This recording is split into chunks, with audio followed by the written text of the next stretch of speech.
Soy Juan Gosaín y quiero invitarlos a todos los que están gozando, disfrutando de esta edición atípica del AI Festival de Literatura, viéndolo por internet, viéndolo virtual.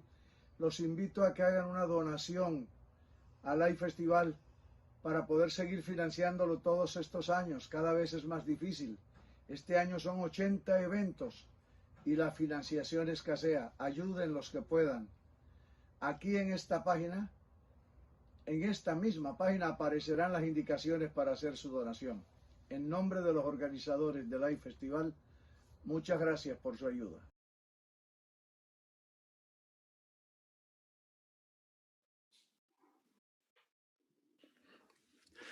Buenas tardes a todos, o buenos días o buenas noches, dependiendo de dónde estén. Muchas gracias por acompañarnos hoy. Para mí es un placer hablar con Jorge Drexler, que es uno de los compositores o músicos que están siempre presentes en mi vida cotidiana, que me acompañan, cuyos versos en mi familia son maneras rápidas de decir cosas, atajos, complicidades, y esto es, sin duda, creo yo, una de las mejores cosas que se pueden decir de un autor de canciones. Tengo un problema, Jorge, y es curioso que no lo hayamos hablado antes tú y yo, y es que no me gusta la palabra cantautor. Me parece, me parece fea, me parece hechiza, ¿no? Es como un muñeco hecho con partes de otros. A Entonces mí no sé muy tampoco, bien a mí cómo tampoco. llamarte. Yo aborrezco la palabra cantautor, deberé, lo confieso.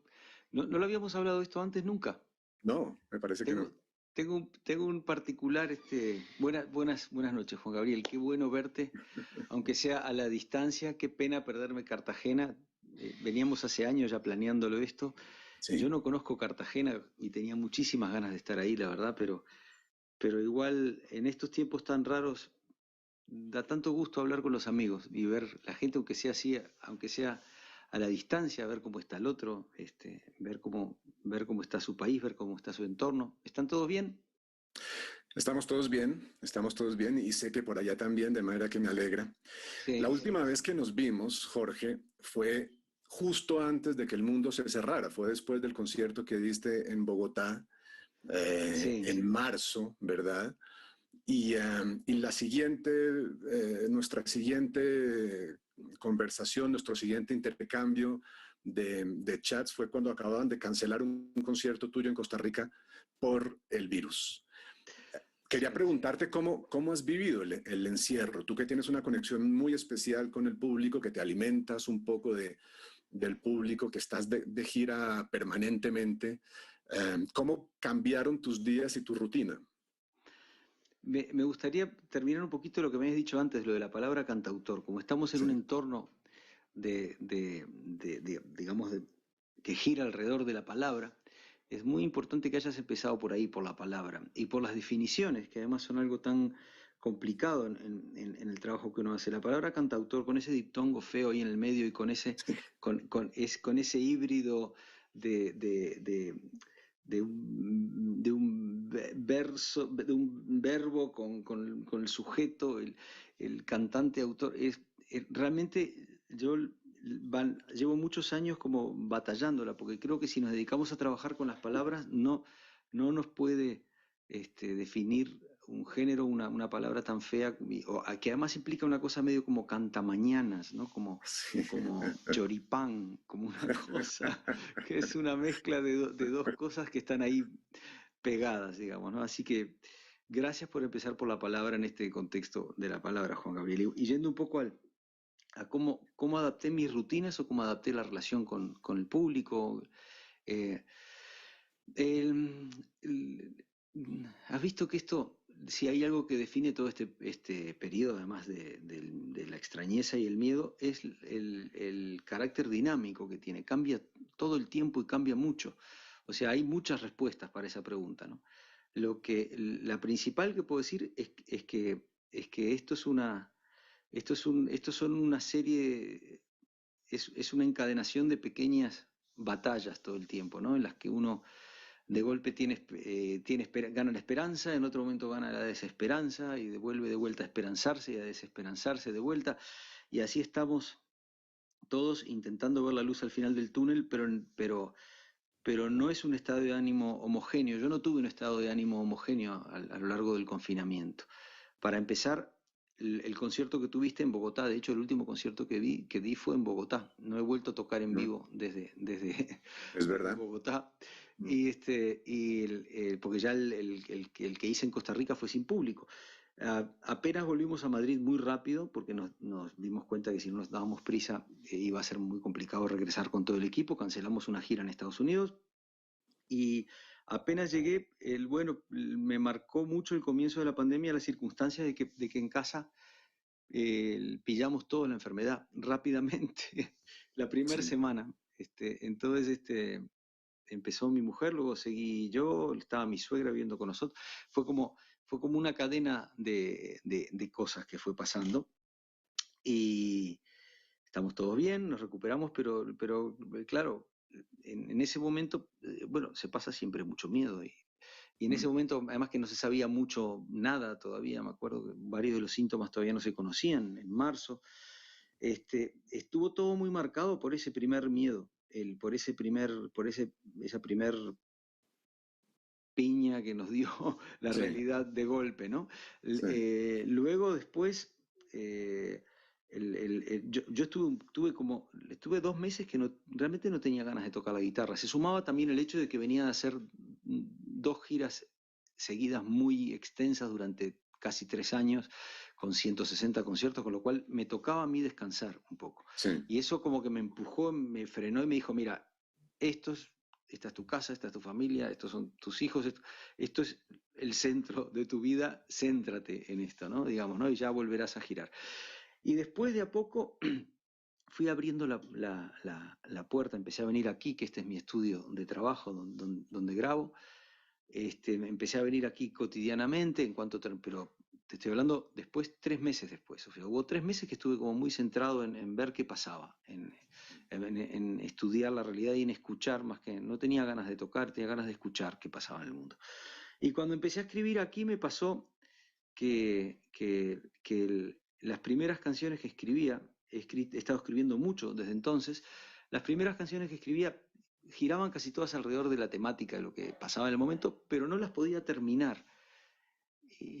Le faltaba a la canción eso que tiene de que, aunque decía Borges que él escribía para sí mismo y para un grupo de amigos, cosa que siempre puse en duda, digamos, porque él tenía mucho sentido del humor también.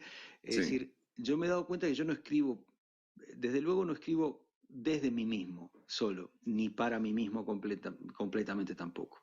Las canciones, al no exponerse a las otras personas, le faltaba esos últimos, el último 20% de esfuerzo, que es el más duro, que es el de terminarla y volver y presentarla, el acto de la comunicación. Es decir, ahí me di cuenta hasta sí, qué importante era, ¿no? sí, sí. Quiero preguntarte entonces, sigamos hablando de las palabras, Mm. em, porque una de las razones por las que tu música me sedujo cuando la conocí, antes de conocerte a ti, fue la importancia de las palabras en ella, que es la razón por la cual yo gravito hacia los músicos que me gustan, Sabina, Leonard Cohen, que son escritores, ¿verdad? Que son grandes, grandes escritores, grandes usadores de palabras, por decirlo así. ¿Cómo es tu relación con la poesía? Hablemos un poco de eso. A mí siempre me gusta aclarar que van pasando los años, uno va escribiendo canciones y sumando canciones y discos, y yo termino sin entender muy bien qué es el género canción. Mm, Es como, no termino de entenderlo, no veo una división muy clara en componentes. Es decir, es evidente que tiene un texto y que tiene una música. La música es un lenguaje abstracto que tiene un código propio muy efectivo de transmisión de sentimientos, pero no muy preciso. Y el texto tiene esa precisión de ir muy concretamente a decir este punto rojo, y tú lo sí, visualizas inmediatamente, digamos, ¿no? Es decir, entonces, eh, a pesar de que son dos lenguajes muy diferentes, no sé cómo explicarlo de otra manera, pero nunca he entendido muy bien la, la, el- el- la- la visualización de los dos dentro de una canción como algo independiente. Sí, En ese sentido, evidentemente se puede desarrollar cada uno de ellos por separado, pero yo estuve hasta hasta mi sexto disco, escribía siempre primero la música. Siempre me consideré más un músico que un escritor. Pasé mis dos primeros discos intentando encontrar un letrista que me quitara el peso de la escritura de textos, porque realmente lo llevaba mal. Me costaba muchísimo trabajo, me daba mucho trabajo a hacer letras. La buena noticia es que después me fui enterando de a poco que a toda la gente que yo conozco que me gusta cómo escribe, le da mucho trabajo escribir las letras y las canciones pero en claro. general. La mala noticia es que esto no se va con el tiempo y que me sigue pasando exactamente lo mismo hoy en día hoy mañana que he estado escribiendo, digamos, ¿no? Entonces, mi relación con el texto es siempre, he escrito un poco de poesía separada del texto y algo de prosa en algún momento, algunos cuentos y algunos artículos breves, pero en general siempre escribo para, desde y con la música, digamos, ¿no? Mm, Y me resulta muy difícil decir que hay dos cosas que la gente piensa que los cancionistas, que puestos a ponerle nombre me gusta más que cantautor, digamos, ¿no? sí, Sobre todo porque es más indefinido, es simplemente los que escriben canciones, que va desde Kurt Weill hasta el reggaetón, todo el espectro, digamos, ¿no? Son cancionistas y se dedican al género canción. Los, este, lo, el, la gente asume que uno, a veces nos dice, no, porque la poesía, la música, yo te voy a confesar que no me siento ni un poeta ni un músico tampoco. Tengo amigos músicos, yo sé que tengo una formación musical y que puedo tocar un instrumento, pero tengo amigos músicos que realmente tienen una formación extensiva, que cambian de instrumento a instrumento, que tienen oído absoluto que tienen un conocimiento de armonía, que desarrollan, que aprenden, que enseñan. Y tengo amigos poetas que escriben todo el tiempo y que tienen un fundamento y una formación poética. Yo además de eso no tengo una formación literaria sistemática. Yo estudié medicina y lo que lo fui aprendiendo de manera autodidacta, ¿no?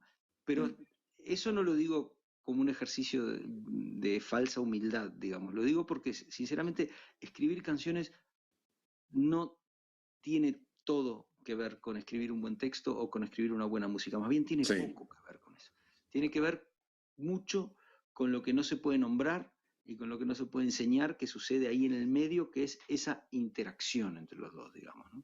Sí, déjame pedirte que cuentes una anécdota que has contado 1000 veces y que seguramente la mayoría de quienes nos oyen conoce, o por lo menos conocen una versión reducida, pero que a mí me encanta y que habla mucho de lo que eres tú, que es el nacimiento de la milonga del moro judío y que es además una de mis canciones preferidas, de manera que, ¿por qué no nos cuentas esa anécdota de cómo nació la canción? Eh, y luego, si te animas, la puedes tocar. ¿Cómo no? Perfecto. Este, yo estaba en un bar de Madrid viendo un concierto de Javier Ruibal, un músico que admiro mucho aquí, junto con Joaquín Sabina. Y Joaquín Sabina, hace mucho tiempo, el año 2003, y Joaquín Sabina me soltó un desafío, me dijo, tengo un estribillo para que tú escribas una canción y para que la escribas en décimas. Me dio una cuarteta de Chicho Sánchez Ferlosio, absolutamente maravilloso, el regalo más lindo que me han dado, creo, en mi vida, que es dice, yo soy un moro judío que vive con los cristianos, no sé qué Dios es el mío ni cuáles son mis hermanos, y me desafió a escribirla en décimas, me dijo, como los payadores de tu país. Entonces, a mí me dio mucha vergüenza en ese momento decir que no conocía la estructura de la décima como para escribirla así de memoria, así que me tuve que ir a buscarla a Google. Y a partir de esa puertita que me abrió Joaquín y que yo empecé a buscar la décima, fue realmente una de las maneras de entrar en una etapa de formación literaria mía personal, autodidacta, pero muy muy apasionada, que fue alrededor de la décima y de la métrica en general, y del verso clásico en general, y de la ausencia de métrica o de la métrica abierta, es decir, todos esos juegos métricos, ¿no? En ese primer disco en el que escribo, como te decía, por primera vez una canción a partir de la letra, es esta canción. Y escribí 2 canciones a partir de la letra, una con métrica cerrada, como es la Milonga del Moro Judío, que está escrita, las estrofas están escritas en décimas, como dijo Joaquín, y otra con métrica completamente abierta, que se llama Guitarra y Voz, que es más parecida, que tiene una estructura de rima no periódica. Entonces, de ahí nace la Milonga del Moro Judío, al menos en la anécdota de lo que pasa. La otra parte importante de la canción, que para mí me costó mucho tiempo cantarla, inclusive después, y es que yo vengo de familia judía por parte de mi padre, y como la mujer de los informantes, como la protagonista se va de Alemania en años además muy tarde, y mi padre se va en el 39 y llegan a Uruguay, y yo me he criado en un entorno con las 2 vertientes familiares, ¿no? Sí. Y entonces, he estado siempre muy tocado de cerca por el conflicto israelí-palestino, y quería dar una manera de decir algo sobre lo que es tan difícil decir, ¿no? Como esa canción. La voy a cantar, la Milonga del Moro Judío. Una última anécdota nomás, para que vean que de verdad fue un proceso de aprendizaje. La primera décima de la canción es la primera décima que escribí en mi vida, la segunda es la segunda, y la tercera es la tercera décima que escribí en mi vida, y ustedes pueden observar en tiempo real el proceso de aprendizaje, porque la primera tiene 2 errores métricos que les dejo a su valoración a los que están aquí. Si quieren ponerlos en el chat, podemos hacer una adivinanza.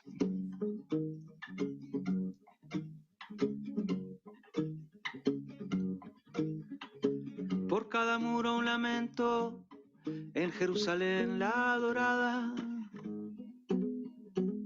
y 1000 vidas malgastadas por cada mandamiento.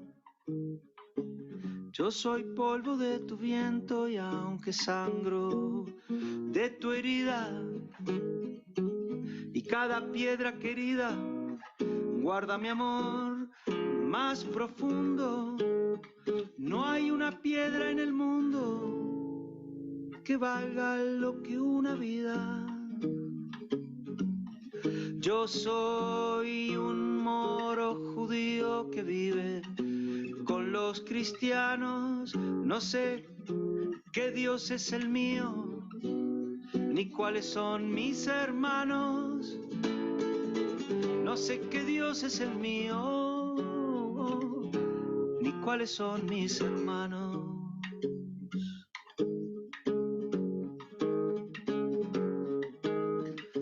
No hay muerto que no me duela, no hay un bando ganador,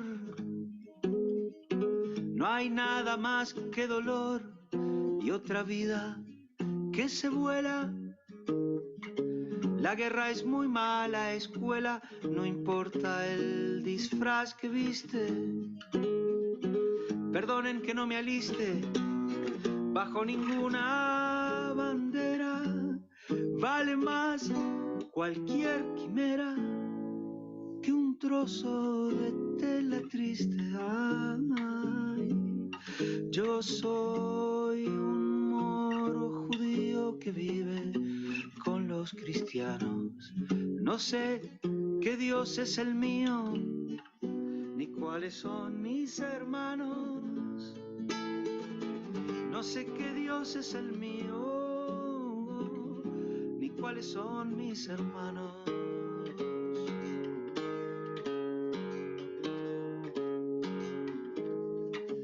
Y a nadie le di permiso para matar en mi nombre. Un hombre no es más que un hombre, y si hay Dios, así lo quiso. El mismo suelo que piso seguirá yo me habré ido, también del olvido. No hay doctrina que no vaya y no hay pueblo que no se haya creído el pueblo elegido. Yo soy un moro judío que vive con los cristianos. No sé qué Dios es el mío, ni cuáles son mis hermanos. No sé qué Dios es el mío, ni cuáles son mis hermanos. Yo soy un moro judío que vive con los cristianos.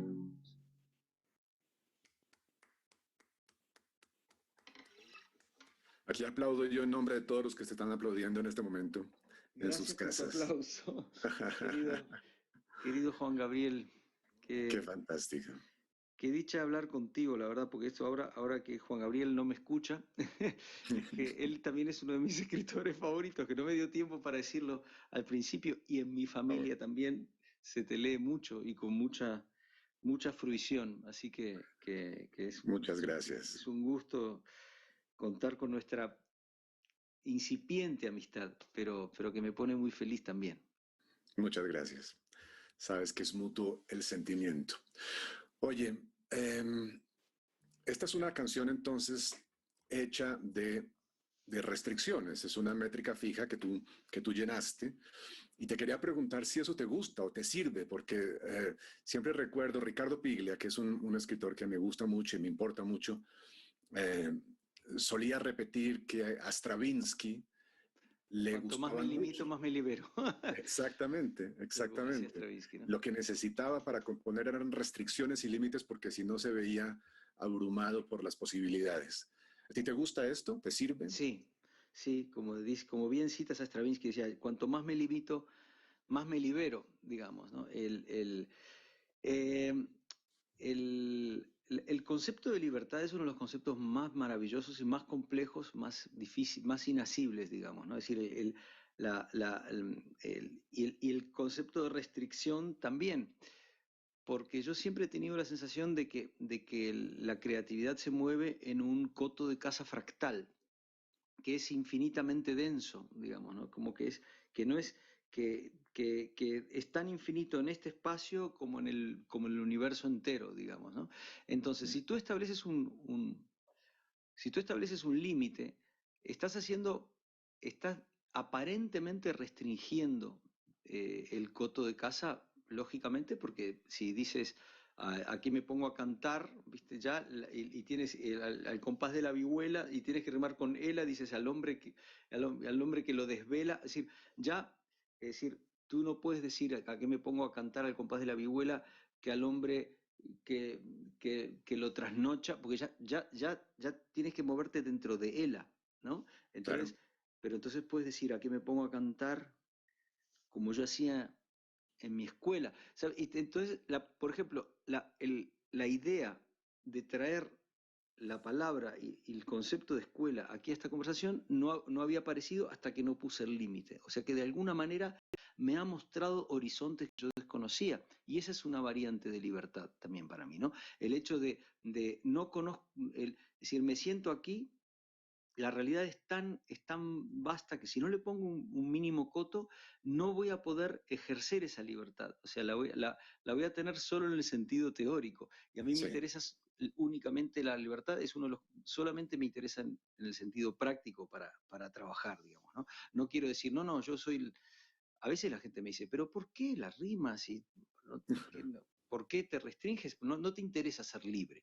Y digo, el, primero hay que decir que las estructuras, este, eh, hay que, eh, hay- realmente quien haya escrito alguna vez un verso, o quien haya intentado pintar un cuadro, o quien haya intentado hacer cualquiera, o una receta de cocina, sabe que las normas intrínsecamente llevan su propia, el propio sentido de la ruptura, es decir, nadie establece un código de normas pensando que nadie las va a romper jamás, digamos, ¿no?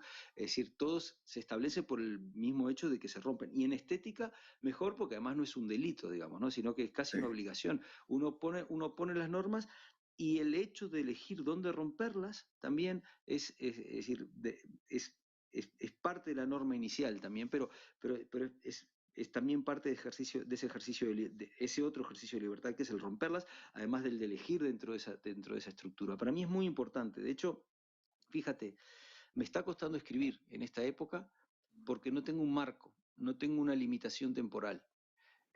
No tengo Claro, una fecha límite que cumplir.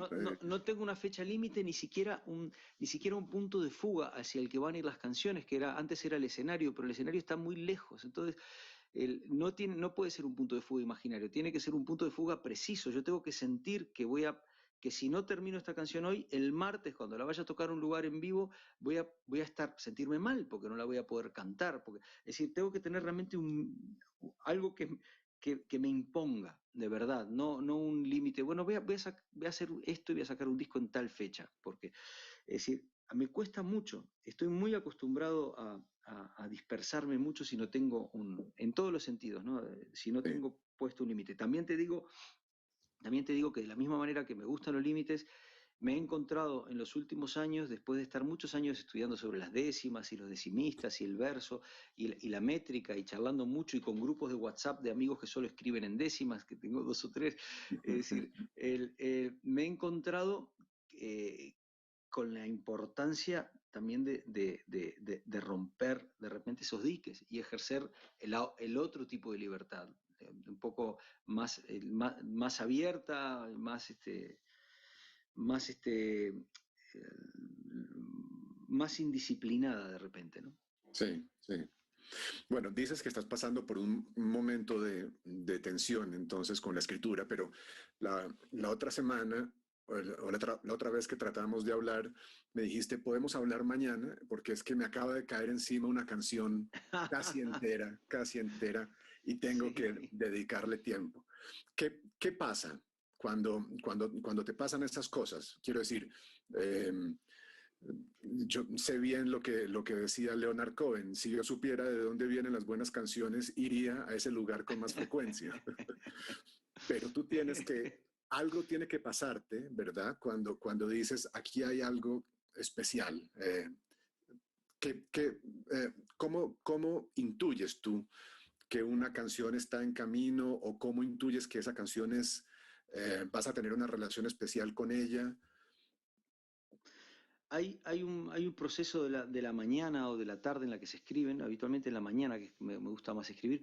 Hay un Sí. momento de la mañana en que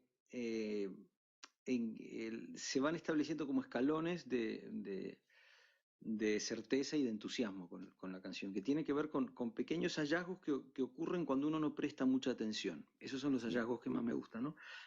Ocurren con la visión lateral de la conciencia, ¿no?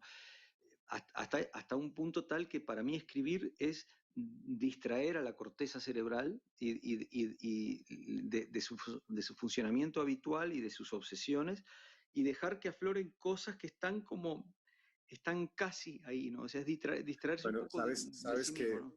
Octavio Paz decía, la distracción es la atracción por el reverso de la vida. Tal vez eso es lo que estás... No, eso ¿Mm? es no conocía esa cita de Octavio Paz. Eso es Pero lo que te pasa. yo no puedo escribir sin distraerme. Sí. No, es decir, no puedo. Es decir, no es decir, si me pusiera en plan digamos, lo que se dice en las clases de meditación o de yoga, digamos, ¿no? Que no es el yo voluntario el que escribe, es otro yo que no está en otro nivel muy diferente, pero está haciendo otros trabajos mientras tú, como decía Lennon, life is what happens while you're busy making other plans, digamos, ¿no? La Sí. vida es lo que sucede mientras estás ocupado haciendo otros planes, digamos, ¿no? Y la vida es la composición. Entonces, yo estoy componer para mí es en una mañana, es tomar una dirección y tener una capacidad que es difícil, que me ha llevado mucho tiempo conseguir, que es manteniendo el bote en una dirección, olvidarme que lo estoy conduciendo y realmente distraerme y fijarme en el cordón del zapato, en un detalle de la luz, dejar que los acordes, que las manos vayan solas y busquen los acordes un poco. conseguir no pensar en lo que ellas van a hacer, llegar hasta el abismo de un acorde de repente, y antes de que llegue el siguiente, en ese instante, como cerrar los ojos, mirar por otro lado y ver dónde cayó la mano, a ver qué hizo la mano. La mano dialoga con ese otro yo, digamos, ¿no? La mano va, y en el lenguaje también el ritmo de la palabra, ¿no? El lápiz, el acto físico de escribir o el teclado, lo que constituye físicamente las palabras, siguen derroteros propios, ¿no? Van como resuelven los problemas antes de que tú realmente te los plantees muchas veces, ¿no?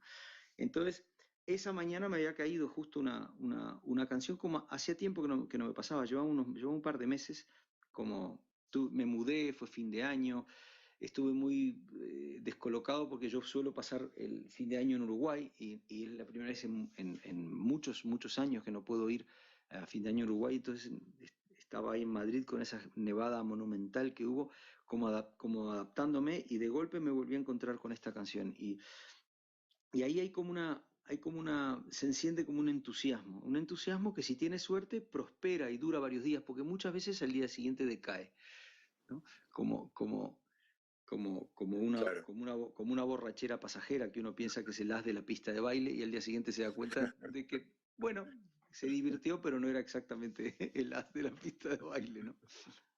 Oye, yo veo en tu música dos familias, por decirlo así, de canciones. Hay unas de mucha intimidad, de momentos confesionales. No voy a cometer la falacia autobiográfica que consiste en pensar que todo eso que dices en primera persona es lo que le pasó a Jorge Drexler, etcétera, porque te inventas muchas veces un personaje, ¿no? Un personaje de ficción, pero sí creo que ahí tú usas tus vivencias y propones esa confusión, ¿es o no es Drexler? Mm, Pero hay otra familia que es, podríamos pensar en ella como las canciones ensayo, las canciones en las que tú reflexionas mm. sobre un asunto. Um, la de despedir a los glaciares, silencio, movimiento, forman parte de estas canciones en las que hay una reflexión verdaderamente ensayística. Um, Primero que todo, quiero que me digas si estoy más o menos en lo cierto y lo ves tú más o menos así también. Y luego quisiera proponerte que tocaras una de estas, un ensayo.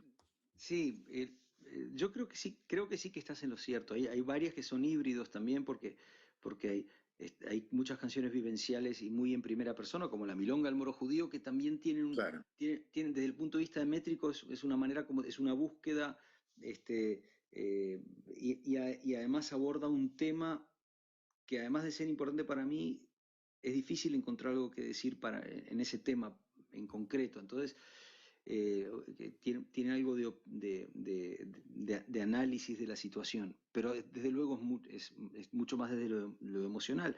Y me gustaría tocar una canción de ese género, que es una que se llama Movimiento, que también tiene una visión ensayística, digamos, de la migración, pero también está escrita muy en primera persona, porque yo soy como dice la canción, soy padre, hijo, nieto y bisnieto de inmigrantes, ¿no? Es decir, migrantes.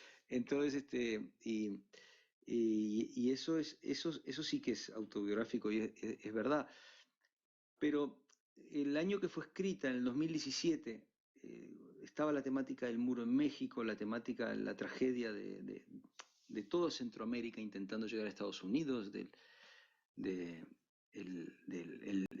el tren que atraviesa México con, con mujeres, hombres y niños, niñas, desde Guatemala, desde Honduras, intentando llegar a Estados Unidos, que Sí. después se hizo un documental que quien rodó el videoclip de movimiento fue el mismo realizador, o sea que el drama del Mediterráneo de los inmigrantes, pero también yo estaba intentando, también es un tema sobre el que es difícil escribir, yo estaba intentando qué puedo decir de eso, y de golpe había estado leyendo eh, varios libros sobre antropología de Jared Diamond, Sí. Algunos en la estela de lo que escribió Harari y varios ensayos sobre el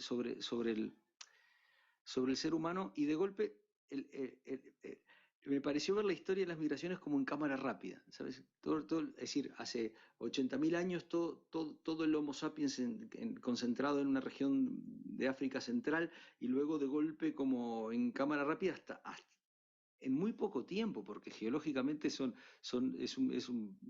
abrir y cerrar de ojos, toda una especie que ocupa desde los polos hasta las selvas tropicales, expandiéndose a cámara rápida. Y la sensación que tuve es, claro, yo no soy el único recién llegado permanente, digamos, ¿no? Porque siempre tengo la sensación de que era un recién llegado a Uruguay por mi padre recién llegado a Alemania por su padre que venía de Polonia y que antes venían de Ucrania, es decir, y mi hijo vive en Londres fuera, es decir, todos siempre, y yo ahora recién llegado, siempre recién llegado a España también, es decir, somos la sensación de que todos de alguna manera somos recién llegados. Entonces intenté poner eso en esta canción que se llama Movimiento.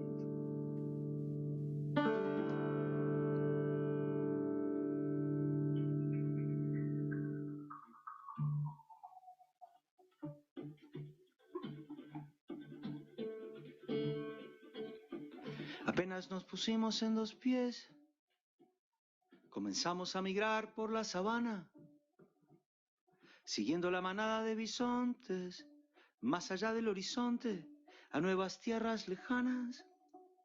Los niños a la espalda y expectantes, los ojos en alerta, todo oídos, olfateando aquel desconcertante paisaje nuevo, desconocido. Somos una especie en viaje. No tenemos pertenencias, sino equipaje. Vamos con el polen en el viento. Estamos vivos porque estamos en movimiento. Nunca estamos quietos, somos trashumantes, somos padres, hijos, nietos y bisnietos de inmigrantes. Es más mío lo que sueño que lo que toco. Yo no soy de aquí, pero tú tampoco. Yo no soy de aquí, pero tú tampoco. De ningún lado del todo y de todos lados un poco.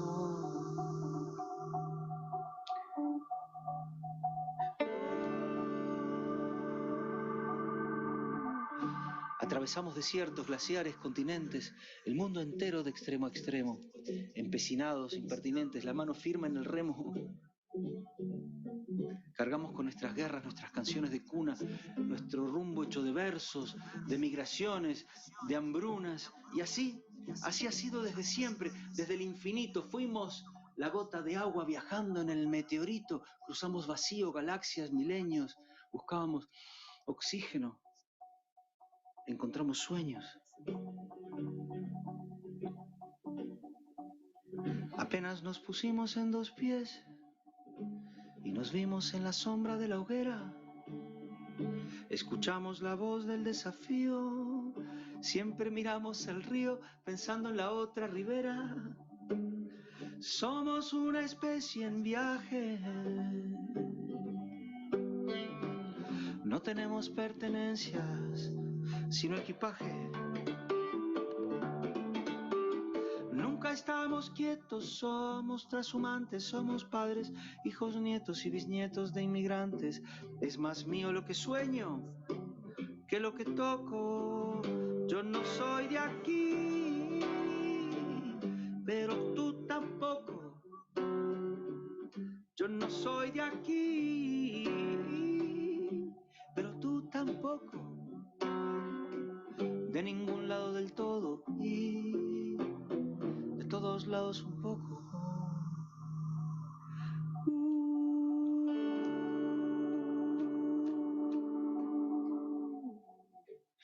Lo mismo con las canciones, los pájaros, los alfabetos.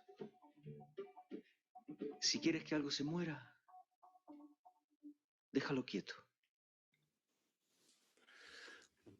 Muy bien, muy bien. Muchas gracias. Oigo los aplausos. Bueno, oye, la tradición en el Hey es que los últimos 15 minutos de la hora son para preguntas del público. Yo ya tengo algunas. Ok. Pero no hemos hablado de la otra familia, de la familia de la confesión, ¿no? Del lado más emocional, y yo no puedo, estoy seguro de que la gente, incluso la que ha preguntado, estará de acuerdo conmigo en que podemos invertir unos pocos minutos en esta última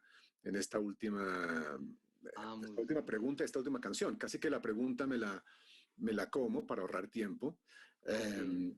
Y te voy a pedir entonces que escojas una canción de esa otra familia, que es la de los momentos confesionales, la de la ventanita hacia una intimidad, y espero que sea la que estoy pensando.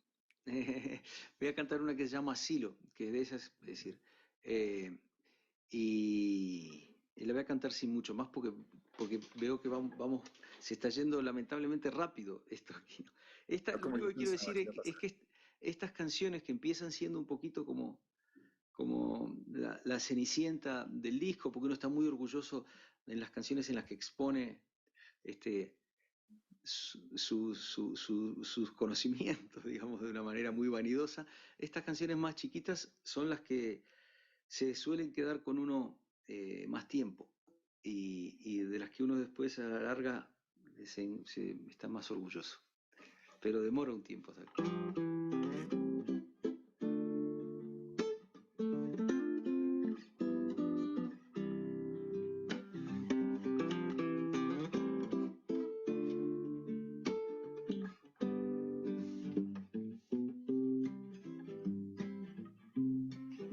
Dame una noche de asilo en tu regazo.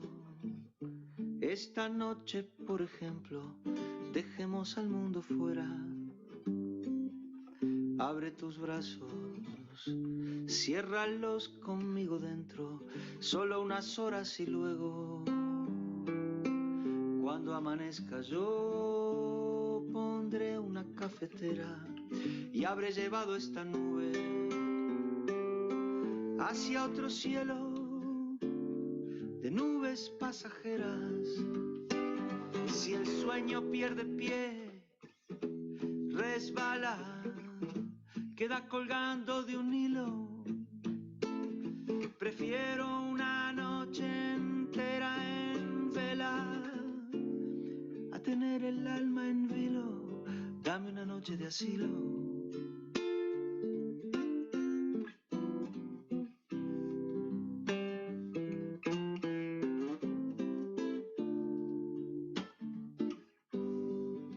Dame una noche de asilo, dame un remanso, yo te daré lo que tengo, este amor que no me explico. Pasan los años y sigue a espaldas del tiempo. Quiero que me hables del tiempo, que te desnudes como si fuera algo corriente, como si verte desnuda no me aturdiera tan sistemáticamente. Tu piel me sea desconocida, me deje siempre intranquilo. Prefiero lamer después mis heridas a que tu amor pierda filo. Dame una noche de asilo. Dame una noche de asilo. Dame una noche de asilo. Dame una noche de asilo. Dame una noche de asilo. Oh, oh, oh. Dame una noche de asilo.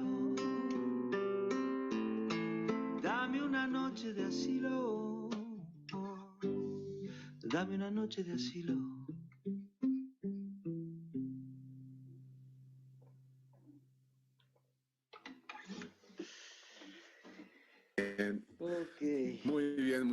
Qué placer oír esa canción y qué placer hablar contigo. Oye, Un placer también. pues voy a dar paso al público. Me dicen que han llegado más de 100 preguntas para ti y desde luego Wow. no solo me lo esperaba, sino que también me esperaba que también me esperaba que se nos acabara el tiempo antes de tiempo. No me sorprende, pero, Yo pero contaba bueno, no también. tendremos posibilidad. Sí. Pero bueno, algunas sí que te alcanzaré a hacer. La primera la hace Rubén Silva, que dice: Jorge, ¿podrías compartirme alguno de tus libros imprescindibles? Eh, pues estaba mirando aquí en el costado, en mi biblioteca, libros muy curiosos de lo que estoy este, muy, muy orgulloso, mira. Por compartir uno que tengo aquí a mano, digamos, ¿no? Estos se llaman Coplas del Amor Desdichado y otras coplas de amor, del Colegio de México, que es un cancionero folclórico de México. Qué Es, bueno. es, un, es como una especie de... Me compré está en 3 tomos, y me compré los 3 tomos en una universidad en la Ciudad de México, y cada página que abro es una especie de como de es un relato arqueológico del trasvase del octosílabo a través del Océano Atlántico, desde Qué bueno. España hasta México. He abierto uno al azar. Si te suelto como un trompo, después no te quejes de mí. Paseate con la que quieres, pero con cuidado, sí. Es lo que dice aquí, ¿no? Pero fui tan desgraciado con querer a esa mujer que he jurado por el Eterno no volverla ya a querer. Pero es como del amor desdichado, que son libros que son muy difíciles de encontrar y que cada vez que uno anda como un poco perdido y que pierde fe en lo que está haciendo, estiro la mano hasta aquí y los traigo. Por nombrar uno que no son los evidentes que uno Está nombra muy bien. todo el Sí, tiempo. esos libros que son como tus médicos personales, ¿verdad? Funcionan como un I Ching, o sea, tú lo abres y lo lanzas y te dice, y por eso los tengo aquí, y te dicen Sí, cosas, ¿no? Te meten en un sitio muy particular. muy bien. Víctor Emilio Elguedo Vega te manda saludos desde Cartagena, donde te esperamos, dice.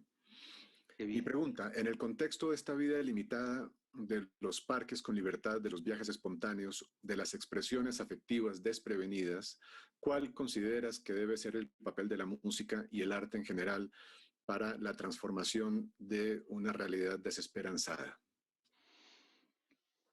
Pues mira, yo lo que te puedo decir es que acabo de cantar y que me siento muy bien. No sé cómo será el papel de los demás, no sé cómo se sienten los demás escuchándome, espero que también, pero lo que te puedo decir es que más allá de todo, de toda explicación teórica o de toda elucubración, el acto de cantar para otras personas es enormemente placentero. Y aunque no se pueda hacer en directo, presencialmente, ya solo el hecho de saber que uno está siendo escuchado ya es importante. Somos una especie gregaria y siempre ha sido vital para nosotros el acto de comunicarnos. Y la música como, como, como elemento de sincronización entre dos personas, básico, como un laboratorio de empatía y de sincronización, para mí ha sido vital. Yo no, no, no sé qué es lo que pasa, pero todos conocemos eso, de que estás mal, pones una canción y te encuentras mejor, aunque sea una canción triste, ¿no? Sí. No sé, podremos buscar mil explicaciones, pero yo creo que en este momento en particular, la relación con una espora de sentimientos como es la escucha de una canción, de un sentimiento que se condensó, que estuvo a la espera hasta que fue despertado de vuelta por el oyente mucho tiempo después, esa nos permite a través de ese puente de sentimientos, a veces muy diferido, cientos, a veces miles de años, hasta que uno lee algo y lo vuelve a la vida en uno mismo, nos de alguna manera atenúa la enorme carencia del contacto directo, porque es otra manera de contacto también, ¿no? Cierto. Daniel Leonardo Rojas dice, escribiste un libro sobre décimas con colaboración de artistas y personas de paso. También ganaste tu juventud un premio por un cuento. No he Es escrito un verdad, ¿no? libro de Que décimas. era Galeano el jurado, ¿no? O uno de los jurados. ¿Sí? Esa segunda parte sí es verdad. La primera, no escribí, que yo recuerde, no escribí un libro de décimas. Lo Yo recuerdo. recordaría. He hecho algunas charlas y he participado, he prologado algunos, pero no he escrito ninguno, ni creo que esté capacitado, por más que me encante y que sepa, que haya Pero, pasado por todos los países latinoamericanos investigando sus decimistas. Pero de pero ahí a sí es verdad escribir. la otra parte. Escribiste La otra sí, un sí cuento premiado, ¿no? sí, es que escribí un cuento que ganó el primer premio en un concurso de la universidad, que escribí 3 cuentos y ese fue el único que presenté a un concurso y después no escribí más, fue en esa época y estaba Galeano en el jurado. Y Galeano, cuando lo conocí muchos años después, todavía se acordaba y me pone muy Qué bueno. contento, pero en algún momento tendré que volver a escribir, pero si no lo he hecho en la pandemia que tenía mucho tiempo, me Sí. da mucha vergüenza escribir en prosa, digamos, ¿no? Esa era la pregunta que te hacía él, si alguna vez escribirás un libro de literatura. Y me parece que queda respondida, ¿verdad? Y tengo un libro de poesía escrito entero hace 4 años o 5 años y que no ha visto la luz, digamos, por Está iniciativa muy tímido. mía, a pesar de que Está muy tímido, sí. ahí está. Eh, Los libros hay que guardarlos. Algún día igual la verá, pero no por ahora no me parece, no creo, no lo veo necesario en el mundo. Me da mucha curiosidad de esto. Si me lo hubieras contado antes, te habría comenzado a hacer preguntas sobre influencias simétricas y versos, pero bueno. Es un libro sin métrica, fíjate. Fue un Eh, esfuerzo venía, estaba tan metido en la métrica que la gente me decía, estás escribiendo un libro de décimas. Digo, no, estoy esquivando, estoy disfrutando del acto de de esquivar los puñales de la métrica. Me costó muchísimo, pero lo Oye, hago. Juan Santa Cruz te pregunta algo que a mí también me interesa. Cuéntenos sobre su lectura del reconocimiento que se le hizo a Bob Dylan con el Nobel de Literatura. Em, ¿Qué opinas? Eh, bueno, a mí me parece muy adecuado y voy a contradecirme lo que dije en la primera parte, ¿no? Es decir, el hecho de que las canciones, de que yo considere que la canción es un género diferente de la poesía y diferente de la música, no quiere decir que no tengan, en algunos casos, mérito literario muy grande las canciones, digamos, ¿no? Es decir, las Mm, canciones musicalizadas. Pero el mismo Dylan, cuando le preguntaban sobre admiraba a pocas personas, pero admiraba a Cohen, por ejemplo, ¿no? Y le preguntaban sobre los textos de Cohen, a quien los dos admiramos en común, Juan Gabriel y mm, yo. Es decir, Dylan decía, es la melodía, miren la melodía, escuchen la sí, melodía, digamos, ¿no? Es decir, como que la canción es un ejercicio de distracción también, es un ejercicio con la técnica de distracción más utilizada por de los magos, que demuestra prestidigitación. Cohen de prestidigitación. Tú ves aquí en estos dígitos, ves algo que está pasando cuando lo que está pasando en realidad está pasando aquí abajo, digamos, ¿no? Sí, Entonces, las melodías de Cohen, que todos vemos sus textos y decimos, ¡qué locura! Igual que las melodías de Chico Buarque, que es otro maravilloso escritor de textos también, la melodía es en lo que pone más hincapié y lo que más y lo que Dylan observaba, y yo estoy de acuerdo también, que evidentemente los textos son increíbles, pero entonces, claro, a pesar de eso, son, estaba buscando justo The Flame, el libro de Cohen, pero mira, aquí está. Este es otro libro que empecé a buscar cuando tenía que traerlo, que es una absoluta, esta edición además es una maravilla, que es una edición póstuma, creo, que es una selección de dibujos y sí. y de textos de Cohen. Y claro que se puede coger ese libro. Yo creo que Cohen se lo hubiera merecido también. Y creo que hubiera sido más delicado y más humilde que Dylan. Hubiera ido a recibirlo, no hubiera mandado a Patti Smith. Y hubiera hecho un discurso tan absolutamente inspirador y maravilloso como el que dio cuando le dieron el Príncipe de Asturias. Es decir, que me pareció un acto también de humildad. No me gustó el gesto de Dylan, me pareció otro más de sus gestos de soberbia de siempre, con toda la admiración que le tengo y todo, pero él disfruta mucho de esos pequeños placeres de la soberbia. Sí. De todas maneras, ya que le dimos el Nobel de Literatura a Dylan, yo quedo a la espera de que le den un Grammy a Javier Marías, ¿verdad? Si podemos entonces. Estaría genial, la verdad. Qué bueno, Oye, qué bueno, qué bueno. se nos acaba el tiempo, Se entonces termina el tiempo, nos lo comunican de manera oficial. Te doy unos segundos para que te despidas de tu público que te quiere y yo te digo gracias y bueno, esperemos que nos podamos ver en Cartagena otro año. Queridos amigos del festival, del iFestival y Juan Gabriel y a toda la organización, solo me voy de aquí si les arranco antes la promesa de que esta participación no va a evitar que me invitéis otra vez realmente a participar en Cartagena de manera física, porque no conozco Cartagena. Todo el mundo, por supuesto, toda mi vida leyendo y oyendo hablar de Cartagena y además oyendo hablar del festival, que me honra mucho haber estado aquí. Así que me encantaría que me lo prometieran formalmente para volver muy pronto, que esto se termine pronto. Cuídense todos mucho, los que están escuchando. Es decir, ya hay una luz al final del túnel, dense la vacuna, no especulemos con pérdidas de tiempo no nos distraigamos de lo que está pasando, de verdad, vamos a focalizarnos, a cuidarnos mucho, cuidar a nuestros mayores y a vacunarnos en cuanto tengamos posibilidad, después de haber dejado vacunarse los que lo primero lo necesiten. Y por sobre todo, qué lindo que es cantar. Y me lo han hecho recordar, así que se me olvida, se los olvida todo el tiempo. Muchas cosas se nos olvidan. Y les agradezco mucho por haberme recordado lo lindo que es hablar con un amigo, que es aprender cosas mientras uno está hablando y cantar. Esas son mis actividades favoritas. Así que gracias. Un abrazo.